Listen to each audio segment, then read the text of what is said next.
ikkita o'zbek Avstriyada masjidda o'qiymiz. Bugun bizning 68-kunimiz. To'la ko'pchilik so'raydi bizdan shu kad o'qiysizlar. Biz Avstriyaga o'tgandan beri hali 2-3 marta otellardan foydalandik, chunki bu yerda Avstriyada otel birinchidan yo'q ko'pchilik hududlarda, ikkinchidan o'ta qimmat bo'lsa ham 500 euro, 300 euro, 400 euro hozir biz yurgan Upper Avstriyada o'ta qimmat. Shuning uchun bugun maytda oldimizda masjid chiqdi, Xudoning uyi. Ana shu yerda do'stim bilan masjidda qolmoqchimiz bugun. Juda ham bir chiroyli masjid.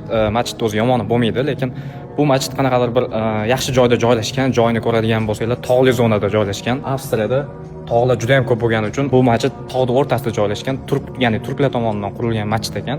Bugun biz turklardan so'rab ko'rdik, mana shu joyda yotsak bo'ladimi, bo'lmaydimi dedik. Namoz o'qigandan keyin mana shu joyda o'qiymiz deb pastga tushib divanda yotamiz. Divani ham bir kichkina joy ekan. Oyog'imizni bukib bo'lsa ham o'sha yerda ko'rpamizni yopib uxlaymiz. Ertaga soat 5 da turib yo'limizdan davom etamiz. 2 kundan keyin biz Italiyaga o'tib ketishimiz kerak. Italiya ham plus minus 700 km, 600 km chiqadi. Biz Italiyadan keyin Fransiyaga o'tamiz. Fransiya, Italiya juda ham bir qiziq bo'ladi. O'zimiz uchun, O'zbekiston uchun tarix yozib, O'zbekistonni bayrog'ini ko'klarga ko'taramiz. O'zbekiston hammalarga kattakon rahmat.